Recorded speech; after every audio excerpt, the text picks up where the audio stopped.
ยินดีรถใหม่ออกรถใหม่หรือว่าได้ผู้สาวหรือว่าลูกสาวอ่าสาวอันอันบ่าวมิกก็ได้ผู้สาวใหม่บ่าวนุ่งก็ได้ผู้สาวใหม่พี่น้องเอ้ยไอ้น้องเพิ่นเรียนกันเลยซื้อเท่าไดนี่500ป้าย545ล้าน540มันถึงเงินไทยเท่าได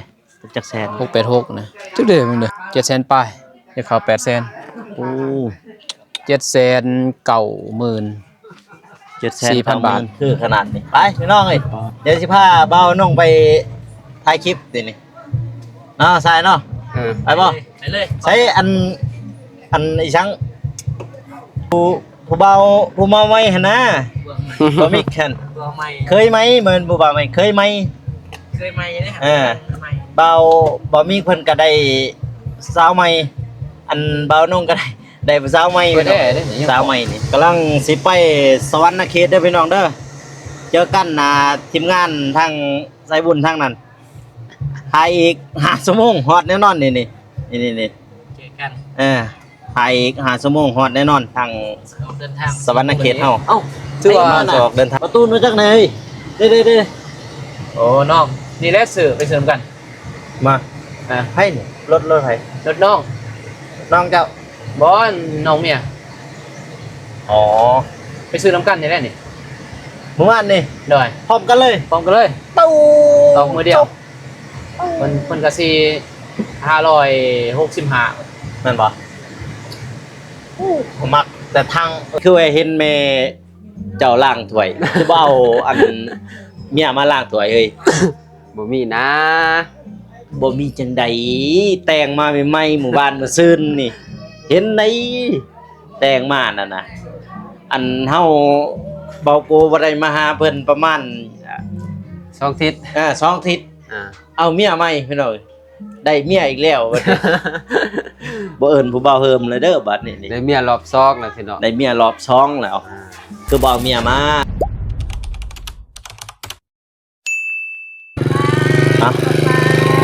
บัดนี้พี่น้องเลยเนาะเปิดภาพมาก็พี่เด้อมาอยู่บ้านห้วยทรายน้องพี่น้องเนาะหรือว่าอยู่หม่องที่ว่าเพื่อนเบานุ่งน้องพี่น้องเนาะมื้อนี้ก็ได้ลูกสาวหรือว่าผู้สาวใหม่พี่น้องได้รถใหม่น้องพี่น้องคำพูดน้องพี่น้องเนาะจะมาได้เขาเอิ้นว่าผู้สาวใหม่นั่นแหละพี่น้องเนาะก่อนอื่นหมดกับทักทายสบายดีเด้อพ่อแม่พี่น้องเนาะบ่ว่าสิอยู่ภายในหรือว่าต่างประเทศก็ยินดีต้อนรับเข้าสู่ช่องบ่าวโกชนบทชาวปปลาวพี่น้องเนาะมื้อนี้ก็มาแสดงความยินดีกับบ่าวนุ่งหรือว่าไอ้นุ่งเป็น CEO พี่น้อง CEO คนแรกในลาวใต้เฮาเนาะคนที่2เหมือนคนแรกคนที่2คนแรกก็คือบ่าวเจ็บนั่นแหละพี่น้องต่อมาก็คือบ่าวนุ่งนั่นพี่น้องนะต่อไปก็บางทีอาจจะเป็นบ่าวมิกบ่าวทรายบ่าวโกก็ได้เด้อพี่น้องนะหรือว่าบ่าวตูนบางทีสิเป็นบ่าวตูนเนาะจากบ่าวตูนมาจากก่อนจากไผเลยพี่น้องถ้าเบิ่งอนาคตนะถ้าเบิ่งบ่ทันว่าผู้ใดสิเป็นCEO คนที่3ในลาวใต้เฮาเนาะพี่น้องเนาะมื้อนี้ก็ให้บ่าวทรายเพิ่นจับกล้องเด้อสวัสดีเด้อสวัสดี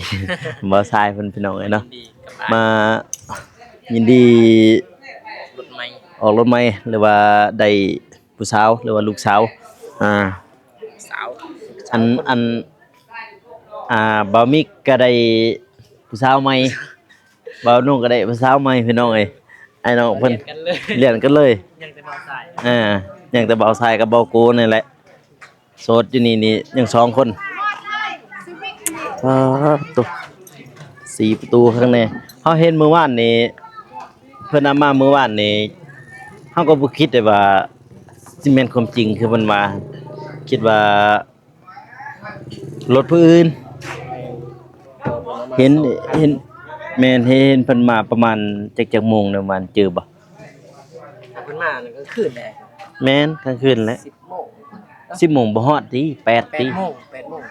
ประมาณ8 9นั่นแหละประมาณนั้นแหละเห็นเพิ่นน่ะลงพอดี 10 โมง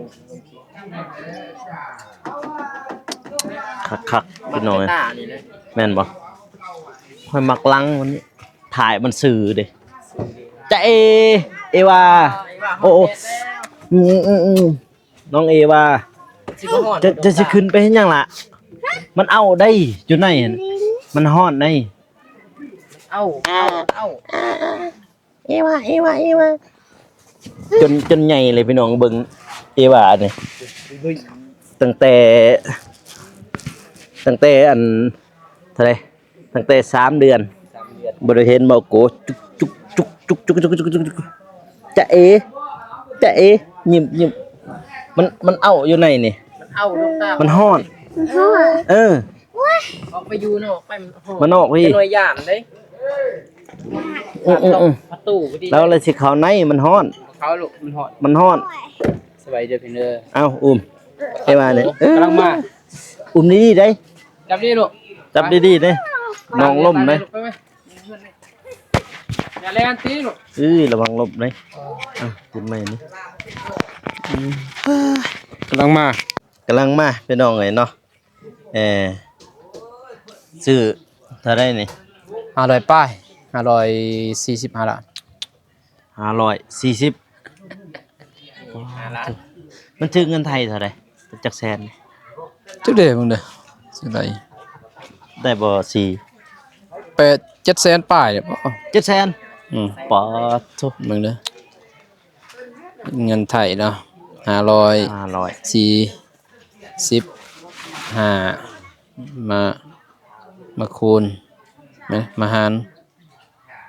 ให้689คนได้เขาไหล686นะ7แสนป้ายให้เขา8แสน โอ้ 790,000 4,000 บาท ปอดทิโถซื้อทหารเขาเลยแล้วเนาะนี่เนาะ เด้อ หารอยู่ปากเซนี่บ่ ปากเซหานนางดิวนางนิ้ว แถวหลัก ดิว หลัก8หลัก2หลัก7 ลักเจ็ดนี่แหละ อ๋อ ไกลๆสิเขาลัก8อันนี้บน อ๋อ ซ้ำแยกอันนี้สิแยก เวียน เขาขึ้นไปเมือง โค้ง อ๋อ อยู่หั่นเนาะ ลุ่มน้อยหนึงหั่นติ เหมือนป้อมตำรวจเนาะ อ๋อลุ่มไป ลุ เล ม ย หั่นน่ะหาตอนนั้นน่ะ คักพี่น้องเนาะ เนาะมาขึ้น ดีแม็กบ่ดิฉัน D-Max ชื่อมันอีซูซูดีแม็ก เนาะ เป็นบ่ อีซูดีแม็ก ปีใดเนี่ย ปี2024 ซาซี เขาว่า ก็ว่าก็ เขาว่านี่นะ ซาซีก็บ่ดนเนาะ สองปี ปี แต่ว่า มักถ่ายมันนะเนาะ เอ้ย ถ่ายมันนี้กว้างดี ซ้ำกัน4x4 อันนี้สิบ่ได้4x4ได้บ่ได้บ่2เมตร บ่ฮอด บ่ เนาะ เราเตียงสูงยาวเลย2เมตรปลายเนาะบ่เตียง2เมตรปลายบ่ ผมบอกเตียงยาวกว่าย าวกว่าเด้ใหญ่กว่านี้เด้ ยาวก สู ว่าง เลยสูงกว่านี้ เนาะ ของเพิ่นสุดีแม็กปีจักปีได้ของบ่เตียง ปี2020บ่ เศร้าอ่ะ แต่ตัวท็อป มีน้ำมันมีข้าวปลามีข้าวผัด เจอสิกินยังเฮา ที่ถือซอย เป็นวัดเลยสิได้ ได้คุณบ่ อ้าวน้องเมย์เคยไปบ่ ไป ไปสิไปบ่เอาบ่กินก่อนกินข้าวปุ้นก่อนดิไปกินก่อน ขอโทษนะ โอ้ ไปทางไหน กินข้าวปุ้นเต้เนี่ยได้สิริ ไปทางไหน ไปเวียกอีกพุ่นน่ะ โอ้ เขาโทรมาเขาโทรนำ เข้าไปเลย บ่ ข้าวซอยหนึ่งเรื่องน้ำมันกับข้าวปลา เออ ไว้ดีแล้วเรียกด่วนเจ้าจังสั่นนะ น้ำมันก็ปาด บ่ก็ โอ้ ไป ย กินปุ่นนี่เพิ่น ข้าวผั เรีย ด กด่วนนั่นแหละเอาไปยักทายอยู่ ไปทางไหนอีก อันสิบ เขาโทร บาท นำ เอาเท่านี้แหละเท่าไหร่อา10บ่นี่ อยู่กันดอนบ่ ผู้ที่ทราบ บ่ เออ อยู่บ้าน การตำรวจจริงตำรวจเราโทรมาบอกให้ เอามาเงินใน3,000 ไปท่วม ไปยาอ จะ ยู่ พูดว่าเรื่องหยัง ก็ไป แล้วเขาก็พูดตัวเองว่าตัวเองผิดหยังแล้วเขาก็เจออะไรเทื่อขี่รถกัน ก็ไป โอ้โหได้ที่ไปที่มาของเขาก็คือไอ้อนงนี่ ก็เป็นหยังเพราะว่าเขาฮู้เบิดทั่วเลยทั่วบ้านทั่วเมือง เป็นยังไง คือรถอายเขาฮู้เบิดจะได้เงินจากอันนี้ โดยเข้าใจละเขาก็ฮู้หมดแล้วฮอดเมืองฮอดแขง แม่ ฮอดกระทรวงนั่นแหละตอนนี้ เขาก็ฮู้ว่าเขาได้เงินจากอันนี้คือเฮาคือรถลาง อ๋อมันมีไม้ฮอดกระทรวงเส้นจังไดเด้ผ่านเนาะ รถมันได้ใช้ถ่ายคลิปบ่ฮอดปีใครยุคใครย่าบ่จัก อ๋อ สิเข้าไปใช้ของการ กันกลุ่ม กันกลุ่ม แต่ถ้าเบิ่งถ้าติดตามบางทีเขาบ่ให้เว้าอีหยังเขาจับก่อนตายเด้ เขาก็ถ่ายเป็นหลักฐานพวกเฮาก็บ่ได้เฮ็ดหยังผิดเด้ บางทีเขาบ่ให้ถ่ายเด้ บ่ได้ถ่ายเฮาก็ได้เฮาก็สิทธิเฮาเด้เนาะมันก็ต้องมีเนาะ ต้องปกป้องตัวเอง มันก็ไปกับน้องเมฆเด้น้องเมฆก็เพิ่นก็มันบ่ได้ยากจะไปคนเดียวก็บ่ได้เด้อ คันค่าก็ไปก่อนไปทางนั้นยันข่าว นั่นแหละตำรวจโทรนำอยู่ คันว่ากระบอมมันมากก็มากินก่อนเด้อจังเมื่อไปหาน้องเมฆเด้อ มานี้ มากินอยู่นี่แหละก็จังไปเมื่อใส่ ไป น้อง ได้ เมฆ ซั่นนะเด้อ เด้อ เข้าใจหลายอยู่ดีแฮะโอ้เป็นจังไงเนาะบ่เจ็บกะ ไปเวีย ถูกเฮ็ดด่วนอีกตำรวจเอิ้นขึ้นห้องกัน ไปผู้แค้นผู้หุ่นไป เห็นเด้ อยู่นี่บ่ เด้ออยู่นี่แหละอยู่พุ่นก็ได้มื้อนั้นบ่ ก็ได้ติ ฮ้อนบ่ Isuzu D-Max เอาแวนมันลงหน่อยติมันเอาได้อยู่ไหน ฮะ เอาลงอีกหน่อยหนึงแวนมัน ฮ้อนแห้งบ่ นอนเอาแวนมันลง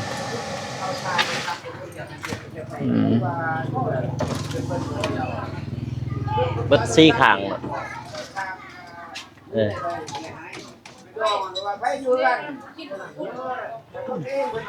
เพิ่นหาได้เด้บ่ เพิ่นไปเวียกติ ไปเวียกบ่เจ็บไปเวียกไปเวียก ไปเวียก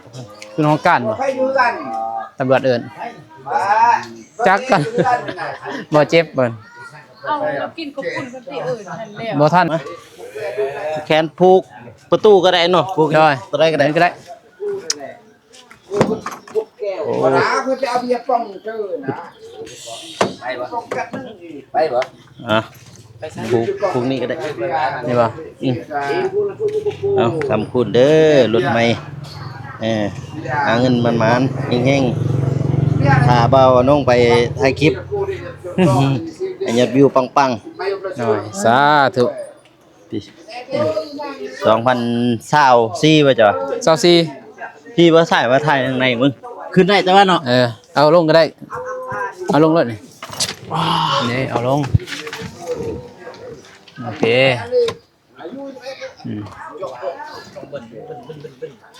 กระยางเลย ลองติดเหรอเป็นยัง เพราะว่า นี่เด้ มันมีได้ GPS อยู่นี่ เนี่ยเสื่อมอยู่นี่ นะมันเสื่อม มันเสื่อมเองมันต้องปิดบลูทูธอยู่หั่นอยู่นี่จะบ่เปิดก็ได้บลูทูธแต่มันเสื่อมเลยมันเสื่อมโดยเฉพาะมัน ช่างนี่บนเขาใช้น้ำมันเครื่องบ่แม่นบ่ ใช่ นี่ตัวนี้เขา เด้อ ขับบริก 30,000โหลดนี่30,000 โล กิโลเขาใส่ แต่ว่า น้ำมัน คุณได้35,000มันจะเปลี่ยนน้ำมันเครื่อง ฮะ 35,000 35,000 5,000 กิโล เขาให้ไปเปลี่ยนบ่ เด้อ5,000พอแล้วขี่นันฮอด 5,000ยังไปถ้าบ่ฮอดก็จอดไว้ย้อนเลยก็ ปีหนึง ปีหนึงก็บ่มี ปีหนึงก็บ่ได้เปลี่ยนก็บ่ได้เด้ ปีหนึ่งก็ เอาต้องเปลี่ยนนะแต่ปีหนึงเขาต้องเปลี่ยนเอาบ่ได้ไปใส่กัน บ่งามๆเลยเห็นอยู่บ่ว่าใส่บ่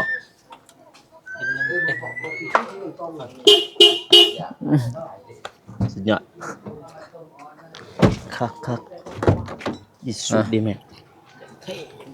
ไปสิพาไปนี่ถ่ายคลิปนี่เบอร์ขึ้นรถ ต่างพุ่นก็จะเปิดตู้เลย เนาะใจเย็นทางนั้น เส้นทาง16อันเด้นี่มีเพื่อนเฮานี่วงเวียน วงเวียน ไปซื้อกองจักกิโลมันอยากได้ก็เว้าแข็งเซกองจักกิโล3 ชั่วโมงขี่ แท้จริงบ่ฮอด จริงๆบ่ฮอด บ่ฮอดดอกแท้จริง หืม เริ่มทางเฮ็ดเขื่อนนั่นบ่เอาไปหาว่าเตียงมาหั่นสวรรค์เขตโลดเดี๋ยวจะบ่ซะ สวรรณเขตจักกิโล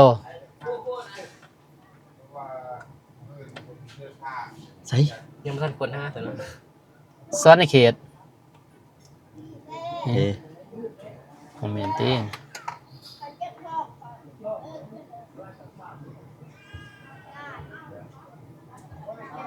สวรรณเขต นี่ ไป นี่ 5 ชั่วโมง ชั่วโมง แม่นบ่ มุ่งหน้าทางเหนือแล้วเลี้ยวขวา มันให้ไปทางลุม ไหนไปพุทธสารวัตร สารวัตรก็ได้ อันปักเซ่เฮาก็ได้นี่ ทางลุ่ม5ชั่วโมงบ่ฮอดมันกลัวได้200กิโล 91 สวรรณเขตได้แสดนเนาะบ่หรือแสดนซื่อแต่เนาะ เบิ่งติมันไม้เฮาอยู่ไส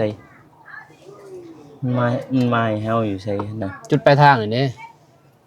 นี่ บ่ว่ามันไม้เฮานะอยู่ไส มาหยัง อี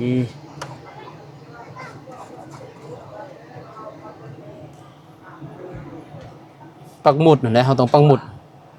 เออ ย้อนเลยก็ได้มันเห็นเลย นี่อยู่เมือง ไก่ซอน ไก่ซอน ไอ้ซ้อนเขามีหา บ่เตียงเราอยู่เซโนเนาะ ซิโนบ่ นี่เซโนนี่ แต่ว่า200เนาะบ่ใกล้เนาะ ก็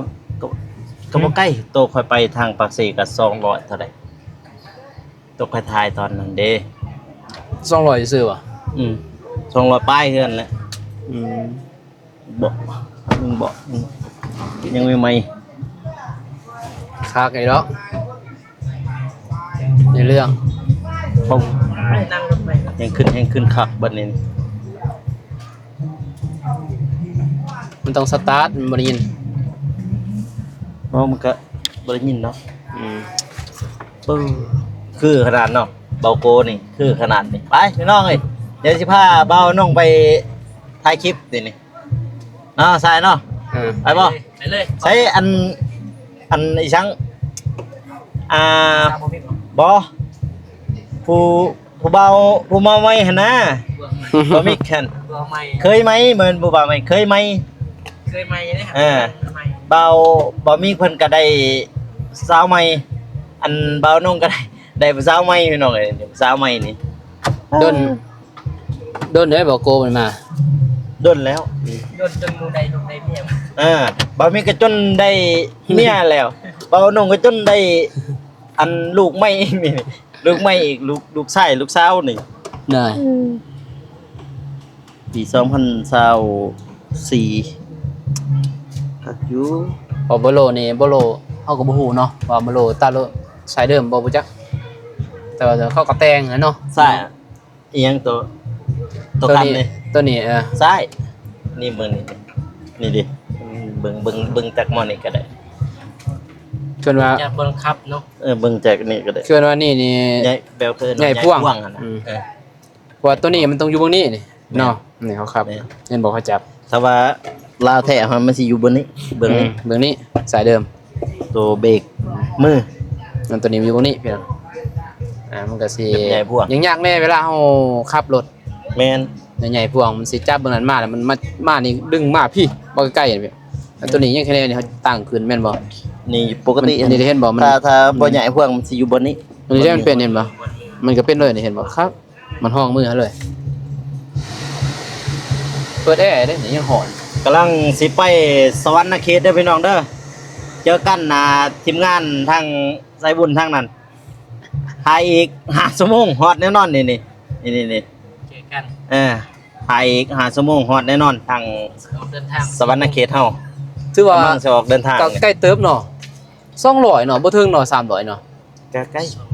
260นะ296ถือว่าจะเข้า300เนาะ ทางขี่ไว้นี่ ๆสะไล่ว่า300เลย ยัง4กิโลเนาะ เออ 4โมงฮอดนี่ ไปตอนนี้ เบา เบาเตียงเราอยู่อันนี้แต่ว่า ซีโน เซโนแต่ว่า ว่าตอนนั้น นี่280ปลายหนึง 4ชั่วโมง เพิ่นขี่ก็4ชั่วโมง5ชั่วโมงแหละ เซโนกะ เล่นไว้บ่ฮอด ก็ซ้ำนั่นแหละแล่นไวได้หั่นนี่แล่นไวได้แม่นบ่ เดินไว้อะได้หัน ไอ้คะแนนซ่านี่ประมาณ ซ่าอีก 5-6 ชั่วโมงพุ่นแหละมันคือค่อยขับนี่5-6 ชั่วโมง เปิดไปค่อยมาเนาะ ขับบ่ไหว้อะ ค่อยครับ แต่มานี่ก็ยังแต่จำปาสักมายัง2 ชั่วโมงพุ่น จะขับบ่ อืม จังโมง จะ จะฮอดในมื้อวานนี่จังโมง ออกมา5โมงฮอดนี่พี่8โมง 8โมงค่อยครับเนาะ ทางมันยากเด้บัดนี้มันกลางคืนมืดแล้วก็ โอ้ย มืด แถวบ้านก็แห้งชัดแห้งหลาย เด้อ แถว โอ้ยมาฝนตกอีก แถวกงตูนแห้งชัดหลายแทงนะ อืม มีแต่งัว มีสิ กับ ฮ้อนเด้อเปิดตินี่ ฮะ สตาร์ทติอืมโอ้บ่เหยียบขาดเลยเนาะ ไปเย็บข้างไว้ รุ่นนี้เนาะ เออ มันสีนั่นพี่เนาะมันฮ้อนมันบ่ โอ้คอยละว่าเอาขึ้นถึกเบื้องแล้วบ่ถึกเบื้องนี่ขวาขึ้นเบื้องนี่ ทางเหนือแล้วเลี้ยวขวา ฮะ เดี๋ยวขวายังบ่ทันได้ไปยังให้ไปอยู่ไปให้เฮาไปอันนั้นพุ่นให้เฮาไปสวรรณเขตเพิ่นว่ามุ้งเหนือเลี้ยวขวา แต่ว่ามันบ่แห้งปานใดเนาะเนาะ เย็นอยู่บ่แอเย็นนะเว้ย เย็นอยู่อันนี้บ่อันนี้เนาะถือได้เนาะแต่เบิ่งนี้บ่มีเนาะมีพื้น บ่มีดอก พื้นจังมี นี่เบื้องนี่เบื้องคนขับแบบขยายมันออกเด้จริงๆมันก็อยู่หั่นแหละมันก็ย้ายมันนี่ อืม ย้ายมาเบื้องนี่ แต่ยังฮ้อนเถอะเนาะ ฮะ เพราะเฮาต้องไปซื้อนี่ว่าน้องสิเมื่อเซ่เมื่อใส่นี่ก็ มีแว่นดำเลยที่ตัวนี้ เลย ใส่ด สิเมื่อใส่แว่นดำก่อน โอ้ กันแสงอะนะ ำ กันแสง UV นี่ตอนนี้มันเสียนั่นบางที ข้างใน บ่แม่นมันฮ้อนเด้เพราะว่ามันบ่แม่นเด้ เบาะเบิ่งข้างล่างก็ยังงามพี่น้องนี่ นะ เตรียมใส่กิมจะค้นไป ไปบ้านนี่บ่ อ่ะ ผู้ลายเด้เป็น10 โยก แต่บ่ค่อยก็ยัง6 7คนบ่ค่อย เอา แล้วก็ เอารถยังไปแต่นี่แต่บ้าน มันได้ มันได้ มันได้น้อง อ๋อมันได้ไอ้แนวครับ บ่ป้อมเด้ อ๋อ เอาได้เพิ่นไปบัดนี้ฮอดพุ่นก็มีรถพี่น้องอีกบ่าวน้องเงินบ่พอเงินมีแต่480 เออ 6ล้าน แต่ว่าถ้ามีกับบ่ทันฮู้เนาะว่าราคาเท่าใดเนาะ บ่ฮู้เลย ไปขนาดพอดีเงินบ่พอก็เลย ยืม ยืมเขา น้ำพี่น้องและเพิ่นมีเด้เพิ่นพอเพิ่นถือผลกระทบอันตื้อเด้ เพิ่นถือตื้อบ่ ตื้อเด้ อ๋อโชค 40ล้านบ่าวน้องมันถือกันถือตื้อบ่าวน้องบ่เอารถนั่นนี่ อืม สิเอารถอันเลย ตัวอะไร ตัวสูงเด้ตัวปี2023ตัวสูงตัวท็อปเลย แต่ว่าซีวันซีนี่ได้ บอลแลบซีปอนคอยกำมักคือกันซีนี่ อืม ไปเห็นรถอันนั้นแบบรถป่าเขาเห็นเด้จะเห็นบ่รถแคปพนนะนั่นเท่าไรแหละตัวคนซื้อ ตัวต่ำบ่ล่ะ ตัวต่ำมันแหละ เท่าไหร่ล่ะสิ คนซื้อได้300บ่ตัว200ปลายนี่นะ200 บ่ ฮะ เดินแล้ว คนซื้อบ่ ได้ ซื้อเนี่ยวังปี2024เด้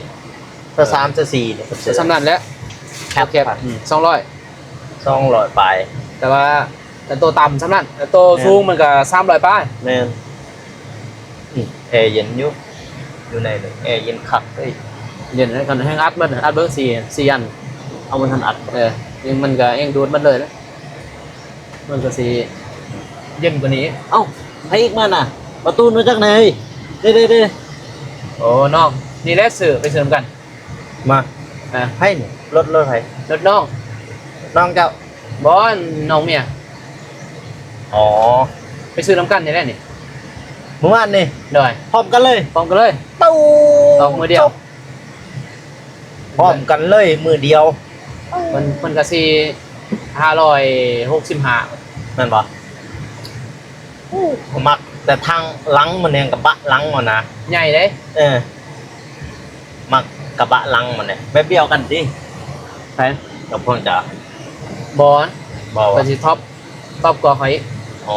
เป็นเซ็กเอ็ก โอ้ ซ์ซีรี มันรอแม็ก แบบรถเบาเกิดอันนี้ อ่า โอ้คันเพิ่นบ่เปลี่ยนแม็กตัวไหนให้งามแม็กอันนั้นเลยเด้อันนี้เพิ่นเปลี่ยนนี่ แม่นบ่ บ่เปลี่ยนนี่แม็กอันนั้นเลยเป็นแม็กวงเลยเขากำลังมาปลูก ไอ้น้อมหาหั่นบ่โอ้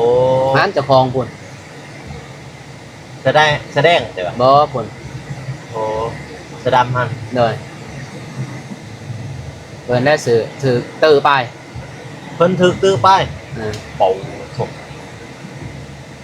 สะอ่อนเลยซ้อนแต่เขาเห็นอยู่ลักข้าวเนี่ยก็ เออ ถึกซีตื้อแต่ว่าเฮือนน่ะนะเด้ แล้วเลย ก็สิแล้วแหละเฮือนเพิ่นซีตื้อพุ่น สิตื้อมันแบ่งได้หมดนั่นน่ะ เออ คือเบานู่นกับซ้ำนี่ก็ดีแล้ว บ่คันจะฮู้ว่าเจ้าสิถึงจะไปปลูกกาแฟ เอาก็บ่ฮู้ดอกพอเขาตัดทีมซ้ำได้หั่นนี่ อ่า พอตัดทีมลายนี่มันบ่งามมันตัดทีมแต่เขางามบ่งามก็ยามันสูงเขานับหมดน่ะ เลยกำลังผูกแขนพี่น้องผูกแขนรถ ทางผู้ อันคืออีชังแล้วนี่นะเพิ่นผู้อยู่อ่าตรงไฟแห่งสูงนี่เพิ่นบอกขอยอยู่ราคาวกับอยู่บันโกงนี่อยู่ราคาวกับบันโกงนี่เพิ่นได้ผู้ไปแทกไปนับกาแฟเห็นนะไปแทกแล้วก็ไปนับกาแฟว่าในส่วนนั้นจากต้นบัดนี้เพิ่นกลับไปปลูกเอาเพิ่นไปปลูกให้เขาอีกไปปลูกปะไปปลูกแล้วก็นับว่าจากต้นหั่นนะ เอ้าเพิ่นเสริมมาใส่ได้อยู่10กว่าละเพิ่นเสริมมาใส่หั่นเพิ่นมาปลูกเติมหั่นนะเพราะ แต่ ว่า เฮาก็บ่เฮ็ดดอกนั่นน่ะเพราะว่าต้นมันต้นน้อยนี่เขาก็ได้คือไอ้วงก็ได้ร้อยป้ายวงต้นน้อยได้แล้ว อืม แต่เราถือหมดเลยได้แล้ว แม่นบ่ ถ้าต้นใหญ่คือคอยโอ้ 2,000พุ่นได้แล้ว 2,000 ต้น ของเจ้าต้นใหญ่เลยบ่ ต้นใหญ่10 ปีเด้ โอ้ เขาก็ไล่เต็มเลยต้นหนึง300,000 เป็น เออ ไอ้วงหันเขาไล่ต่ำ ไอ้วงเฮ็ด YouTube นี่บ่ ไอ้ผู้วงนั่นแหละ เราก็ถือกันบ่ ก็ถือเพิ่นก็ ถือตอน เพิ่น ไหน ยังหมดเลยเพิ่น หมดเลย ถือมาเลยล่ะแต่เราได้บ่หลายแล้วร้อยป้ายแล้วตามเราเว้านั่นร้อยไปล้านเอา บ่ไปละโอ้เปิดไผเลย อ่า แต่ว่าเอื้อยข่อยยังขึ้นไปปูเคลื่อนอยู่ดักจึกจักสิถือบ่ของเพิ่นข่อยยังบ่ถึกแล้ว อยู่ดักจึงเพิ่นก็ขึ้นไปปลูกตอนนั้นเด้บางปีซื่นนี่ว่าจะเบิ่งเพิ่นขึ้นเมื่อตั้งแต่อัน6:00 นแรงนี่6:00 นแรงนี่ขึ้นไปปลูกได้ โดย มันยังขึ้นไปปลูกแนวคันสิสดเชยเด้คันอะไรว่าสิสดเชยเพิ่นก็เลยขึ้นไปปลูกซะแต่ว่าของเพิ่นจักถึกอยู่บ่ มุ่งหน้าทางเหนือแล้วเลี้ยวขวา แต่มันดีมีกล่องเนาะมีกล่องทอยกล่องยางอันนี้ จะมีแต่ว่า มีมัด มีมันสัมผัสหน้าจอ เปิดเพลงได้เสียดาย ไปเซโน่เด้อนี่เด้อพี่น้องเด้อไปเซโน่296กิโลเมตรหรือว่า96ลัก เด้อ เปลืองบ่วะกินน้ำมันเลย ก็จักคือกันแหละอ้ายซื้อมาแต่เซ่อันนี้ยังคิดนั่นแหละบ่ทันลงนะยังทันลงซ้ํ เต็มดิเดี๋ยวใส่ บ่ นี่เนาะ 1 ล้านนี่ ก็ซ้ำนั่นแหละแต่ว่าเปลืองบ่ก็อ้ายขี่มาก็บ่เห็นมันลงอ่ะนะบ่ทันลงคิด1 เอาง่ายๆก็คือยังบ่ทันได้ ทันลอง บ่ทันได้แม่นยังบ่ทันได้ บ่ทันลึง บ่ทะนุบ่ทันได้อันนี้ แล้วก็บ่ทันลึงขับรถบ่ทันลึง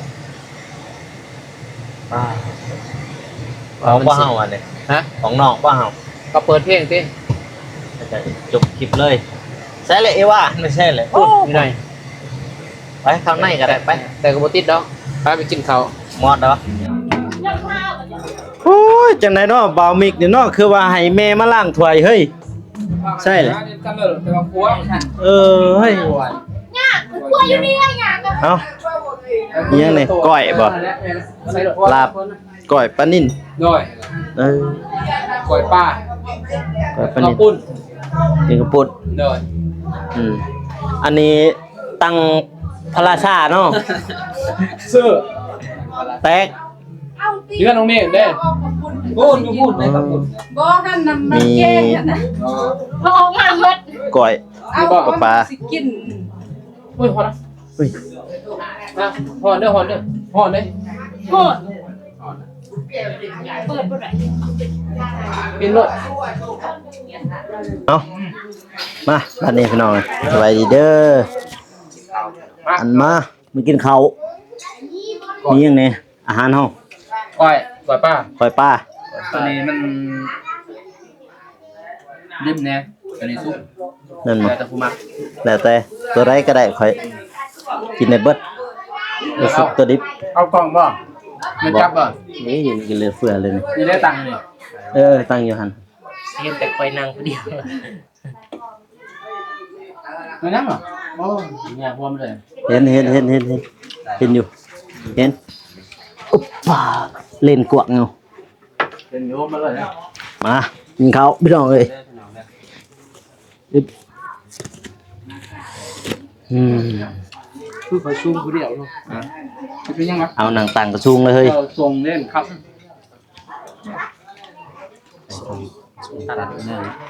เราเจ็บ อืม น้องแม่ ไปแล้ว มากินข้าวต้องกินฉ่ำทำไม เอานี่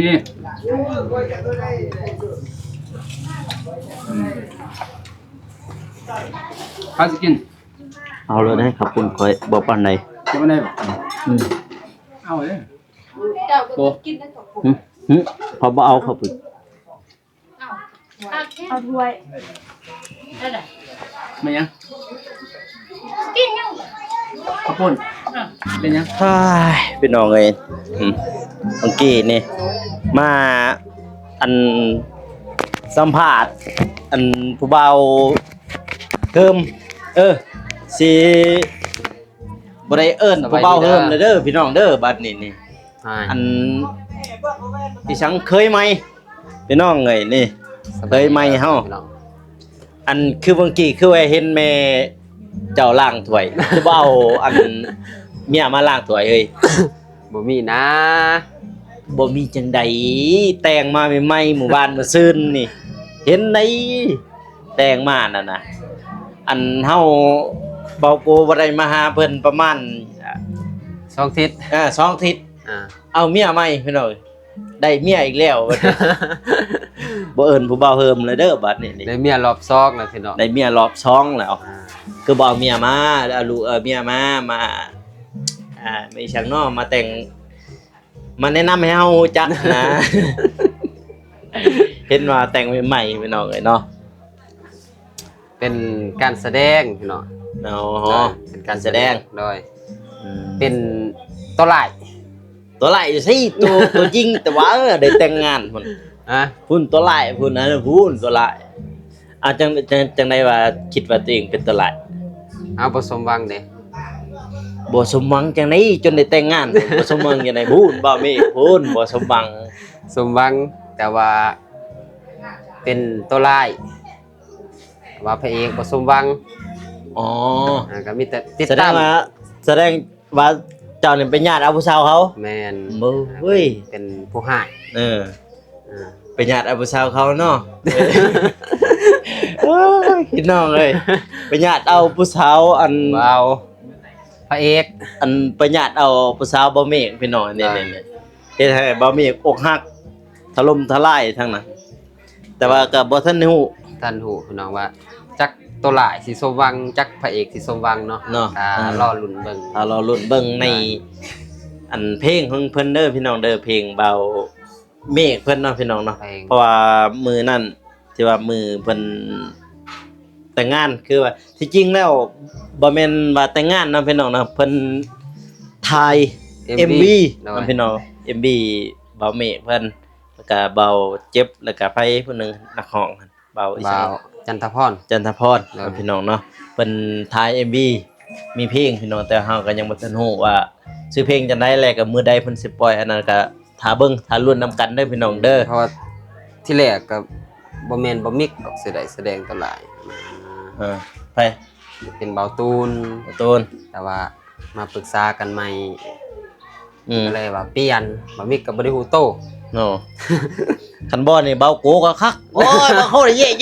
พี่น้องเอ้ย เบาโกบ่เข้ามาพี่น้อง โอ้ยบ่มื้อนั้นน้ำมันรถ ติด บ่ ธุ มี ระว่ะ น้ำมันรถบ่มีข่อยแซดหาบ่เมกอยู่บ่เมกว่าโทรมาอยู่มาเด้อว่าซั่นน่ะ ได้ คันบ่นี่ถ้าบ่แม่นเบาตูนนี่พี่แหละเบาโกนี่แหละอัน น่าจะแม่นนั่นแหละ น่าจะแม่นแต่งเอาเลยแล้วแหละเบาโกนี่บ่แม่นมาสิอันนี้เด้อพี่น้องแต่งเอาเลยแหละ แต่งเอาเลยแล้วเนาะ เอาจริงเลยแล้ว ถ้าอันอีสังเขินคัทา3เฒ่า4แก่หั่นแหละมาขอเลยแล้ว แต่ว่ามื้อนั้นก็เป็นการแสดงเด้อพี่น้องเด้อ การแสดงบ่มิกก็ยังคือเก่า ยังคือเก่า ยังคือเก่า ยังโสดคือเก่า โสดคือเก่ายังเป็นผู้เบาเฮิมคือเก่า ผู้เบาเพิ่มคือเก่าพี่น้องเอ้ยเนาะ เลย ก็ได้หยอกล้อกันเนาะพี่น้องเนาะ ไม่ก็หลายคนได้ตกใจย้อน แม่นบ่ เลยเพราะว่าเขาบ่ฮู้เด้ว่าเป็นการแสดง อ่า คือว่าบ่มิกเอาเมียใหม่อีหลี โอ้ยมันก็คือเด้อเฮ้ย อันพอเพิ่นนี่แหละ โดยแห่ง เป็น มีพ่ออีก อ้าย บ่าวสายแน่ แฮงมีพออีกอย่างแล้วก็มีพอเป็นผู้อันบาซีสุวรรณหมอพรเขาเอิ้นพี่น้องเนาะว่าเขายังสิบ่ตกใจกันย้อนมาแถวบ้านเอ้าเขาสิว่าบ่มีคือว่าเอาเมียอีกแล้วว่าซั่นโอ้ตัวเองก็เอ้าตัวเองทำมิตรก็บ่ฮู้ได้ว่าสิแสดงแบบนั้นนะไทย MV คือก็เป็นเพลงเป็น อ่าที่ผ่านมาแหละคือเขาแสดงหั่นแหละบ่คิดว่าสิเล่น ควัน แม่นสิเล่นจริง เล่นจริง สมจริงเลยพี่น้องอะเนาะ เล่น ก็มี แบบ ภาค สมจริง ของ เลย ภาคขวัญเลยมื้อนั้นพี่น้องอะนะก็น่าเสียดายที่เบาโกบ่ได้มาเนาะพี่น้องนะก็ทีมงานเฮาก็มาบ่ครบอันนั้น เนาะ แต่ว่าบ่ครบบ่โกเด้แล้วก็อ้ายบ่าวนุ่งก็บ่ได้เข้าไปติดธุระเนาะ เบาโกกับเบานุ่งบ่ได้ไป ได้ พี่น้องอะเนาะคันว่าแตกล้านวิวก็2คนนี่บ่ได้อยู่ในหันเด้อพี่น้องเด้อ บ่ได้อยู่มีแต่นี่แหละผู้บ่าวนี่แหละอยู่ในหัน เป็นตัวลายพี่น้อง ตัวร้าย แต่ว่า ตัวร้ายบ่แม่นหยังเนี่ยไป ไป แย่ ห ง ยาด ไปหยาดผู้สาวเขา ผู้สาวเขา ไปหยาดผู้สาวเขาพี่น้องนะ ได้ ไปหยาดผู้สาวบ่เมฆว่าซั่นอ่ะก็มื้อนี้ก็ได้มาแสดงความ เนาะ เนาะแสดงความยิน ความยินดี ดีกับบ่าวนงพี่น้องเนาะ ได้ ที่ได้เพิ่นออกรถใหม่เนาะพี่น้องเนาะได้ออกรถใหม่รถ Isuzu D-Max ปี2024พี่น้องเนาะ พี่น้อง ก็ ถือว่าบ่ดน แม่น ระยะการใช้งานถือว่าบ่ดน มัน2ปีเนาะ 2 ปี 2 ปีก็บ่ดนพี่น้องพี่น้องเนาะหลังจากกินข้าวกินน้ำเรียบร้อยพี่น้องเนาะอยู่เฮือนบ่าวนงนํพี่น้องเนาะก็ทางทีมงานเฮาก็สิเกี่ยมทางบ่าวเองก็สิเกี่ยมไปเข้าไปบาดกันดอนพุ่นแหละพี่น้องเนาะบ้านกันดอนใหม่ก็ไปบ้านน้องพินแล้วก็น้องจันทนานะพี่น้องเนาะบรรยากาศก็ถือว่าดีพี่น้องอยู่เฮือนบ่าวนงมื้อนี้นี่ก็มาแสดงความยินดีเนาะพี่น้องเนาะท้ายนี้ก็ทางเบาโกก็สิอวยพรผู้ใหญ่ใจบุญทุกท่านเนาะที่เพิ่นเบิ่งคลิปเบาโกแต่ต้นจนจบเนาะจังได๋ก็อวยพรให้เพิ่นจงมีแต่ความสุขความเจริญเนาะปรารถนาสิ่งใดก็ขอให้ได้สิ่งนั้นให้ได้ดังสมปรารถนาไปไสมาไสไปฮอดยอดให้ถึงให้มีแต่คนรักคนหอมคนรักคนแพงท้ายนี้ก็เบาโกสิขอตัวลาไปก่อนเด้อพี่น้องเด้อสำหรับคลิปนี้ขอกล่าวคำว่าสบายดีพี่น้องแล้วเจอกัน EP หน้าเด้อพี่น้องเด้อบ๊ายบาย